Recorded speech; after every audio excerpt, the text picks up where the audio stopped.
আম্মা আব্বার দোয়া নিলে এই দোয়া আল্লাহ ফিরায় না। আম্মা আব্বার কাছে দোয়া চান তো? গোটা দুনিয়ার সব পীর সাহেব কোরআন খতম করে এইখানে ফু দিছে এই বোতলে, আপনার আম্মা শুধু বিসমিল্লাহ বলে এই বোতলে ফু দিছে, মুহূর্তের মধ্যে আপনার মায়ের দোয়াটা আরশে উঠে যাবে।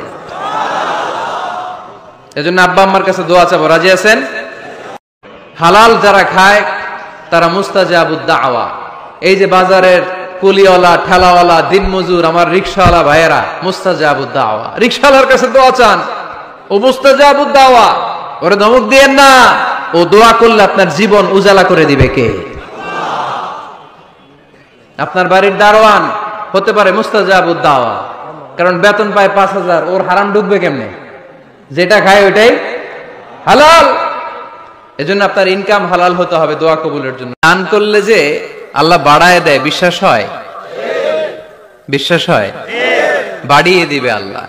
মাসালুল্লাযীনা ইউনফিকুনা ফি সাবিলিল্লাহি কামাসালি হাব্বাহ أنبتت 7 سنابل في كل سنبلة 100 حبة والله يضاعف لمن يشاء والله واسع عليم سبحان الله পড়ে।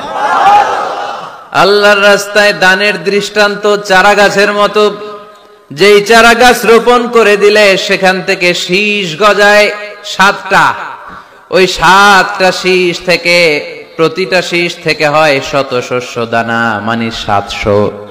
আপনি 1 টাকা দান করলে আল্লাহ 7 গুণ, 100 গুণ থেকে 700 গুণ বাড়ায় দিবে। প্রতিবেশী দেশকে বলবো, আপনারা নিজের চরকায় তেল দেন, আপনারাও শান্তিতে থাকেন, আমাদেরকেও শান্তিতে থাকতে দেন।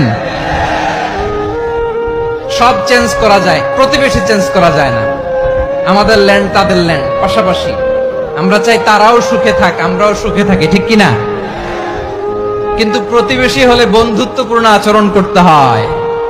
প্রতিবেশী যদি বন্ধু না হয়ে প্রভু হতে চায়, এরকম দানব প্রতিবেশী কেউ চায় না। জীবন কখনো সহজ নয়, জীবন কখনো সহজ নয়। জীবনকে সহজ বানিয়ে নিতে হয়, কখনো দোয়া করে, কখনো আল্লাহর উপর ভরসা করে, কখনো ইগনোর করে, কখনো কখনো মানিয়ে নিয়ে স্যাক্রিফাইস করে, অ্যাডজাস্ট করে, ঠিক কিনা বলেন? ভাইরা, ধৈর্যশীল হবেন। ধৈর্য এমন একটা গাছ, যে গাছের পাতা তিতা কিন্তু ফল মিষ্টি। সুবহানাল্লাহ পড়েন। যারাই ধৈর্য ধারণ করে তার শেষটা ভালো হয়। তার কোনটা ভালো হয়?